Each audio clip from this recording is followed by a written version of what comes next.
A dry January.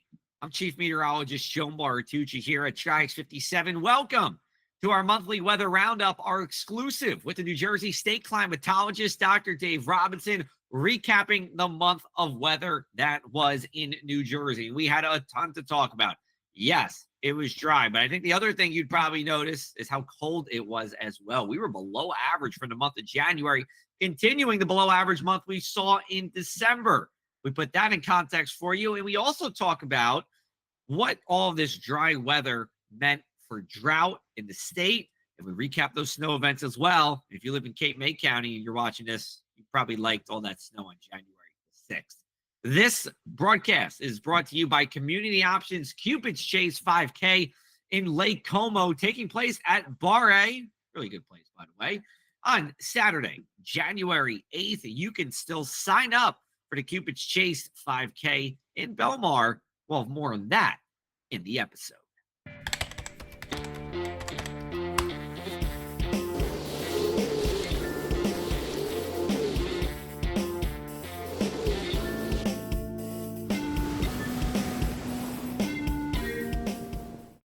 And we are going to talk all about January 2025. Join with me as we do it every month. New Jersey State Climatologist, Dr. Dave Robinson. Dr. Robinson, so, when I was thinking about the order of this list, I was actually spending a good amount of time determining what to talk about first, because I feel like we had like three equally important things. It was cold, it was very dry, we had snow, and actually I should even mention too, drought, which goes along with the dry. So I'm going to start with the cold because I think that's what most people are thinking of. Do you think that was a good choice? You can be honest with me. Probably because it's January. Okay. But in the grander scheme of things, it's how dry it was that is more important. But let's start talking temperature. All right. I'll tell you what, the big theme for the month is chapped lips. Yes. Mine are chapped right now. I got my chapstick right here. It was dry, it was windy, and it was cold. Yes. It was. I'm going to put some chapstick on right now. You're making me think. Yes, a lot of chapped lips, lots of dry air. Now, my understanding, correct me if I'm wrong, because we're doing this on the 31st. This was our coldest January since 2014, correct? Correct. Okay. Now just looking at some places along the shore, if we didn't take this past week into account, I think it would have been the coldest since 2004. But we got a little bit milder in those last couple of days here. Yep, because 2004 was the one earlier, before 2014. Now our last back-to-back below normal Decembers and Januaries was December 17 and January 2018. But January wasn't as cold as 2014, 24, or this January. Got it. Okay. And, I really think that late 17, early 18 is like a new bellwether for us. I mean, we had the bays that were frozen. Water temperatures right at the ocean were 33, 34, 35 degrees. Rivers obviously frozen over. People are, I saw in the Navesink River, they were ice sailboat. What do you call it? Ice sailing? Ice sailing. Yeah. I didn't even know that was a thing, to be honest with you. Yeah. But that's something we haven't seen for a persistent period of time, and probably since late 2017, early 2018. What was going on, throughout the month of January? Because, I'll have to say, like the winter forecast, I was saying, I don't know if this was necessarily in the cards here. No, not necessarily. We tend not to get real cold during a more La Nina-like winter. It tends to be on the milder side because you're cutting off some of the northerly flow. But we didn't this month. A chunk of the polar vortex came down into the eastern 2/3 of the United States. Witness the cold and snow down to the Gulf a week or 10 days ago. And we just had those persistently northerly winds come in. This is weather. It's not climate, if you look at it that way. And sometimes things don't break the way one would expect. Now, in terms of how dry it was, and we'll talk about that in a while, that tends to lean dry when you've got a La Nina pattern because you don't get the coastal storms. Right. And that was certainly the case here in the mid-Atlantic this month. Right. I want to talk about some of those really cold temperatures, and let's talk about Sussex County real quick. This isn't a Sussex County show, but geez, I mean, we were in the negative teens and I think even 20s for a few days, right? Yeah, I mean, in our network, our Wallpack station got down to -17. The night before it had been -16. So Okay. we had a handful of consecutive days with below zero temperatures, Yeah. not just in the Northwest, but we found that down into Central Jersey and even some scattered areas in the Pinelands. Yeah. Yeah. The Pinelands, we did have, I know we had one day that was below zero, I believe in either Berkeley or Hamilton. Maybe you can correct me, but that's good news because that kills off the southern pine beetle, which is an invasive species. We need the below zero. Yeah, we do. I've looked at that years back. It's been a few years. I worked with someone at Dartmouth who was studying that. Its question is, was it cold enough long enough? You want Okay. to freeze dry those eggs. And the one interesting thing we've seen, and I looked at some numbers from the Pinelands when I looked in the past, was that our coldest winter temperatures are warming faster than our average winter temperatures. Yeah. So it's those extremes. And if frankly, if you look at this cold outbreak this month, maybe you've found one because you're a great sleuth at this. But we didn't break any records on a daily basis, even. We didn't break daily low temperature records. We didn't come close to breaking a record for the month. It looks like it's going to be about 35th, 38th coldest Yeah. January going back 130 years. Now, that's Uh, unusual for recent years, yeah. but we're nowhere close to records. No, I mean, and I made this point last week, during the midst of this, I said, yeah, it's cold. Like, no one's saying it's not cold, but have you noticed we haven't broken any records here? Now, I will say we did tie one in Okay. Estelle Manor. Estelle Manor has a fairly long-term observing site. We tied the record coldest high temperature on that Monday at 20 degrees. Good catch. A good Yeah. catch on that. I hadn't looked at those, but Now, Estelle, I don't, where does Estelle Manor's records like rank in the hierarchy of things? I mean, it's not like an ACY airport or a Newark or a well, Cape May. I can't think. They go back several decades, and they're quite good. But they don't have the longevity of AC Marina or Cape May. I Yeah. don't think they're as long as the airport, which goes back into the 50s.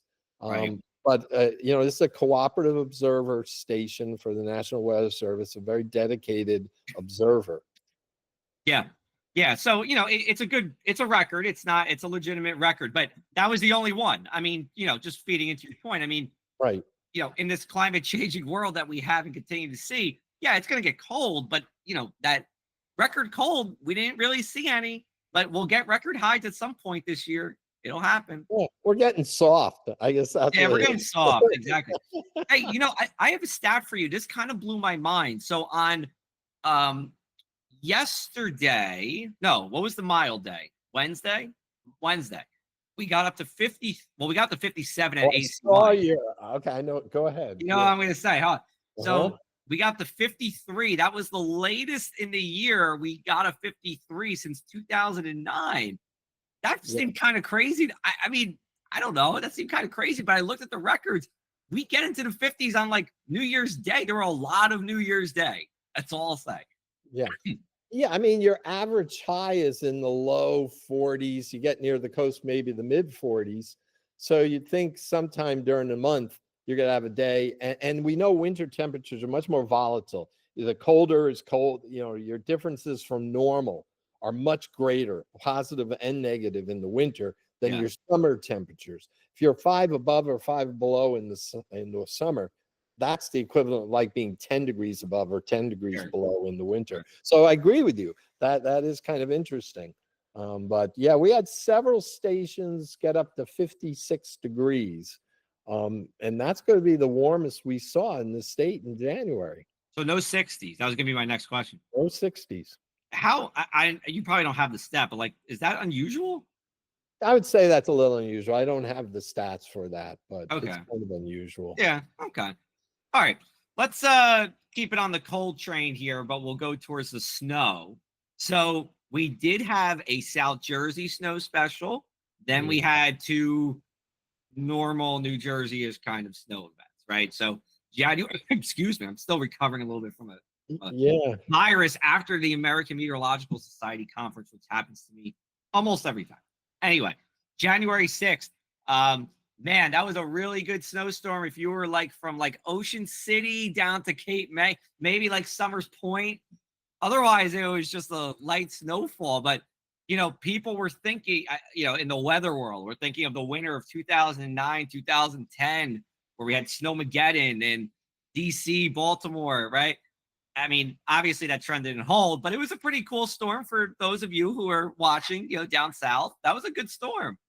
Oh, absolutely. I call it the I-70 storm because it really started in I-70 out in Kansas, went through Kansas City, St. Louis, through Yeah. Kentucky, and down to DC and the Delmarva Peninsula.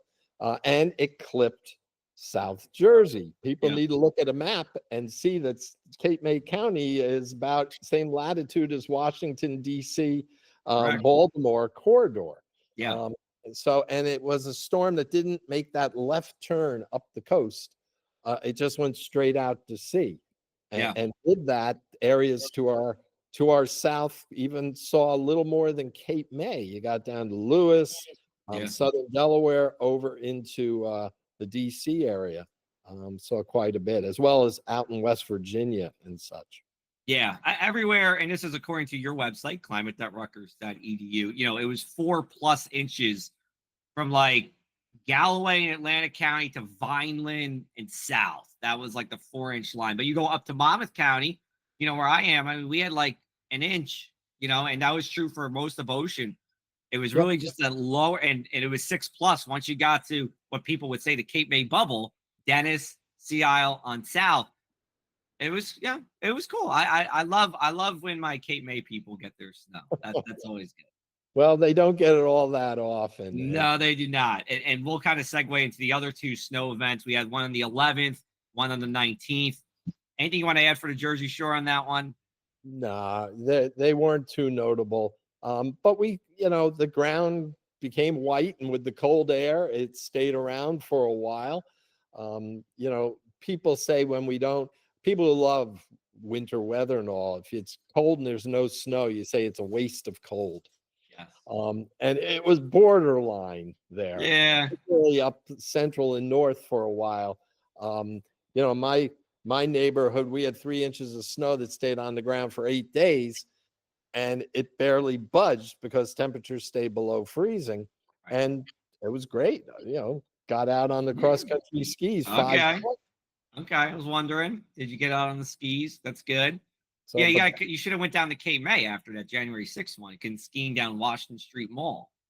Well, you want the truth on the personal side. I have grandchildren in Central Delaware and Annapolis, Maryland, and I took a 90-year-old sled that was my mother's down to visit with them, and we went sledding when there was no snow up here.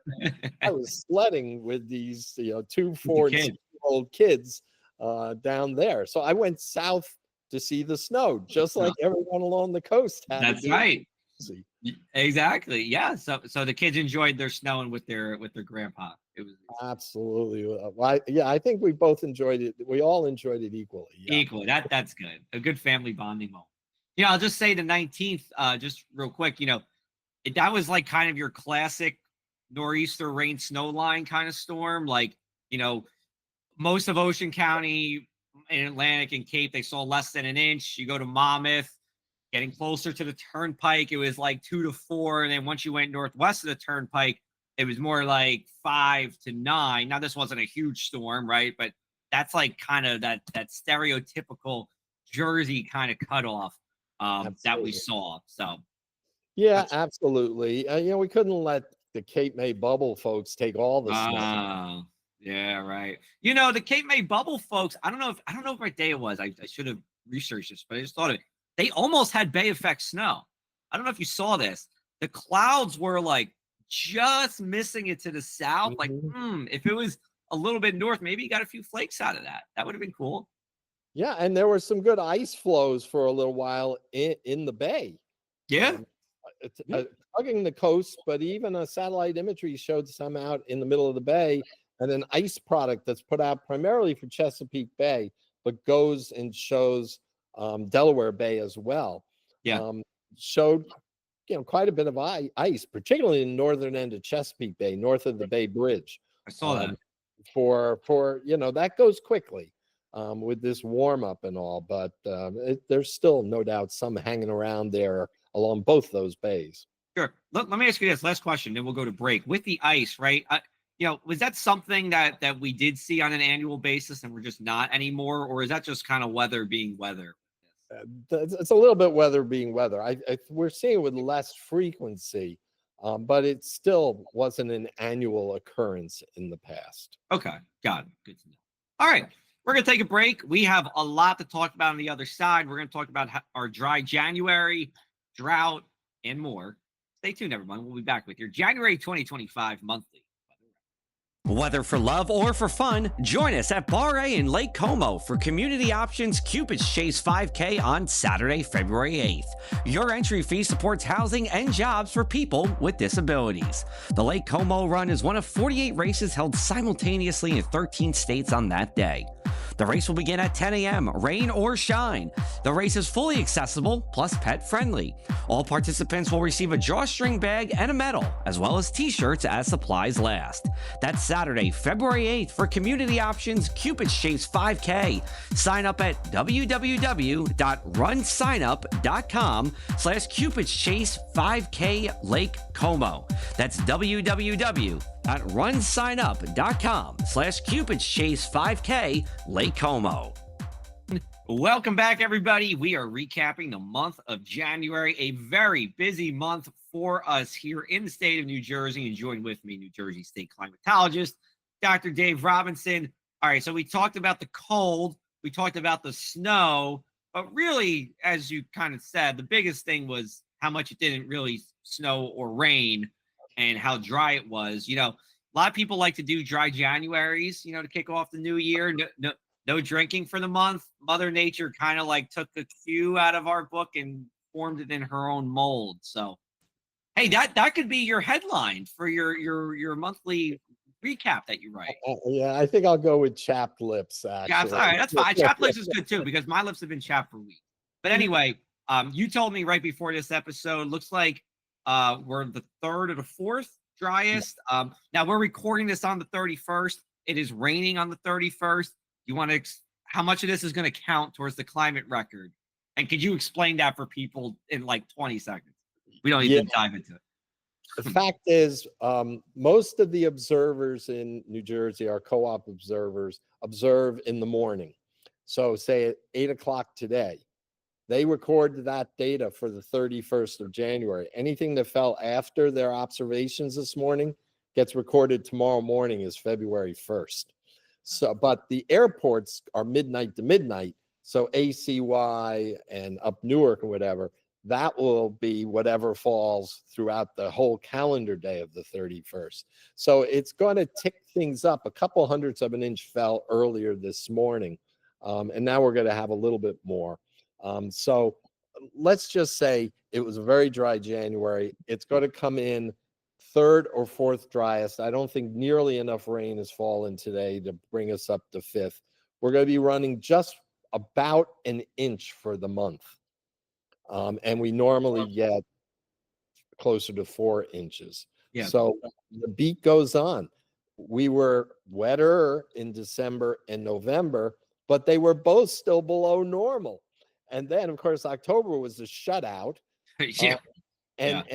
And September was the state's third driest September. So we're in a real nasty pattern where this is the 5th consecutive month with below normal precipitation.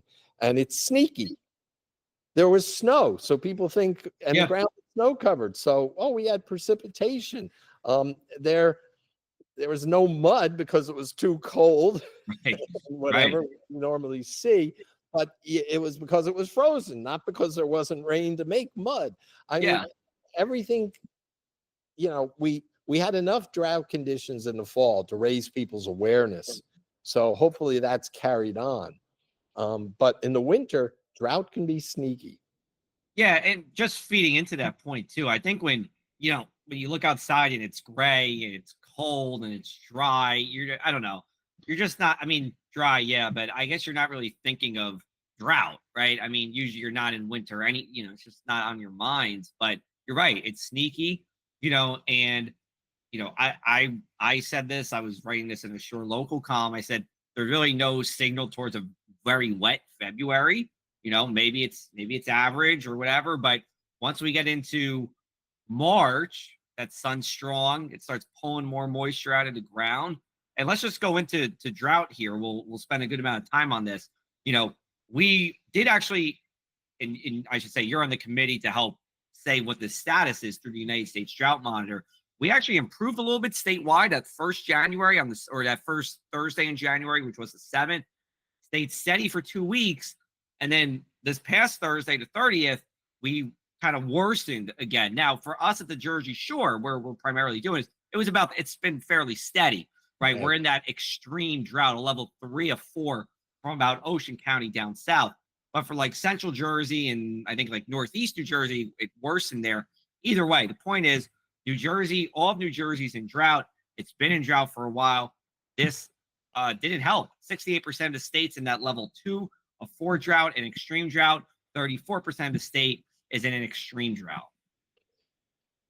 You got it. We had to make it drop it down one category in central New Jersey this past week because stream flows are so abnormally low. We knew the precip was low, but we also look at stream flow. We look at ground, at well levels and things like that. And the streams were what convinced our small little group and was agreed upon by the national author that we had to degrade conditions a little bit in the central part of the state. We're certainly not looking to degrade the South yet to go from a 3 to a 4. That would, I think, wait another dry month or two. And as we get to spring, as you were mentioning, the state remains in a drought warning, but not a drought emergency. Why go to an emergency now when it basically says people can't water their lawns? But besides that, the reservoirs aren't saying it's exceptional right now. They perked up a little bit in December, and then they've kind of leveled off. But in the last week or two, they've started going down a little. They're still 10+% below normal for this time of the year, but they recovered a little bit as we went to the closeout 2024. But we're going to have to keep a real watchful eye on that in the weeks ahead as well. I like to say the clock is ticking. Back a couple months ago, I said we have the whole winter season. I remember that.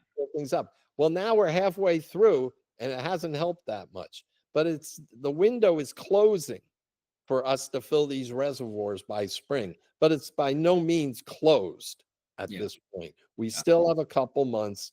We can have some average precipitation, maybe knock out a slightly wetter than normal month. It may not pull us totally out of this, but it's certainly going to improve things and absolutely not worsen them.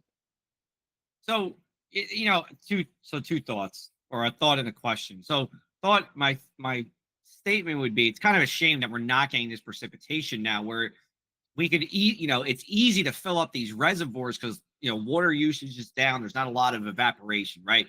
My second question is, my question, for you then is, when we get into, let's say, late March, April, May, like how much above average are we going to have to be with rainfall to pull out of it if we wanted to pull out of it? Like, what are we talking? Are we talking double the average? Are we talking maybe an inch above average? Like, what do you think? Yeah, I would think if we could keep it an inch or two above average, instead of 4 inches of rain, get 5 inches, maybe pop a 6-inch rain. If we don't get very warm real quickly, which would slow down the trees starting to evapotranspire, right, or just the ground to dry up. So if we had a cool April and May with average or an inch or two above average, that would be a real big help. Once you get into summer, even if you go into the summer with a good cushion, if it gets hot and dry for a couple of weeks, you can start really stressing things Right. out. So we Right. can't talk about that, except for the fact is it would be nice to have those reserves in place should that happen. Yeah. So if we don't do that, then we're going to be nervous all throughout the summer. So no emergency whistles or bells at this point. But warning, warning, we are still very dry. We have still not recouped. Groundwater levels are still below average. Streams are flowing slower than average, and the reservoirs are below average. Have you had any conversations with the Forest Fire Service in regards to controlled burns?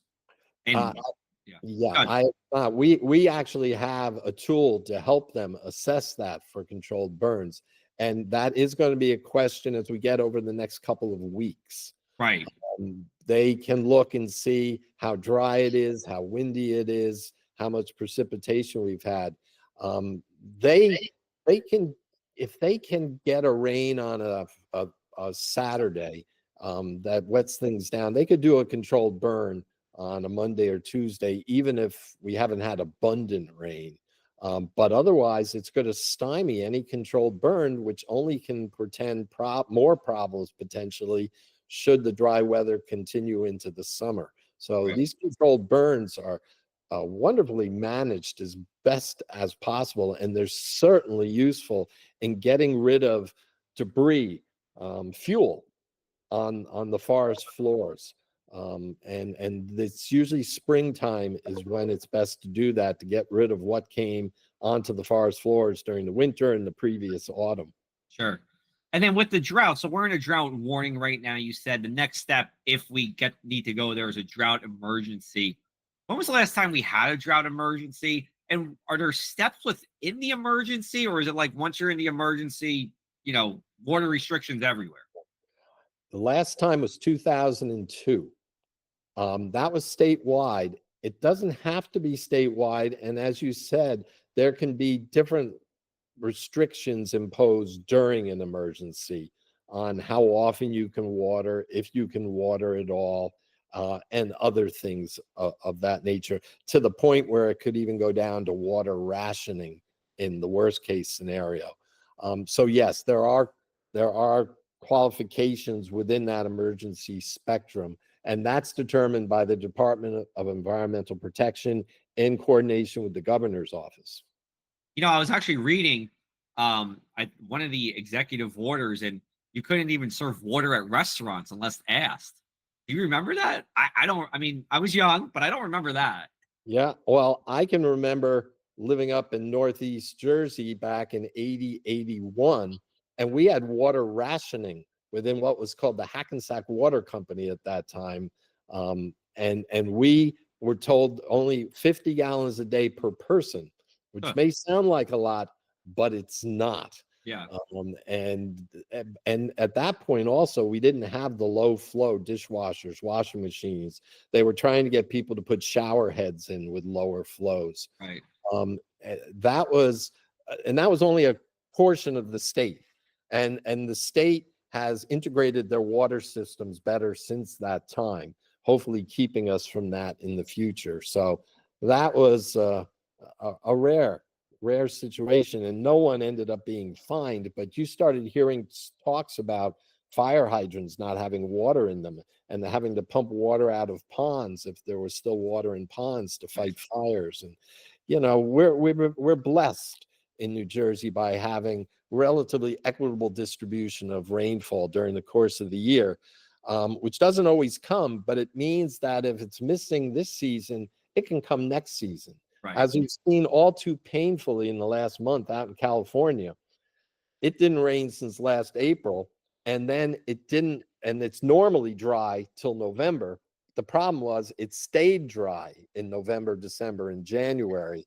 And thus, when the fires broke out, they had an incredible amount of bone dry fuel to burn. But here, we can pull out of a drought any time of the year. Out southwestern US, it's got to be during the winter. Got it. All right. Well, Like we said, jam-packed episode. I think we covered it all. Final word to you. What's going on with the state climate office? Well, we're humming away. We're working on Excuse all me. sorts of different projects. Bless you. You can visit us. We're monitoring all those snow events that we've had that have been 2 or more inches. We put out a map and we list the totals by counties. We clean up the data, quality control it, so you can revisit any one of those snow events by going to njclimate.org and look to the top right corner of the page, and you'll find the link to find that Awesome. information for the real weather geeks out there. That's right. And there are many. Everyone who listens to this is a weather geek. If you're listening to this for a half hour, you're a weather geek. Absolutely. All right. So we will be back with you next month. We'll talk about February. Hopefully, we can say we've gotten some rain or maybe even some good snow. We'll see. But until then, everyone, take care. Thank you, Dr. Robinson, for being with us. And we'll catch you right around the turn of February into March.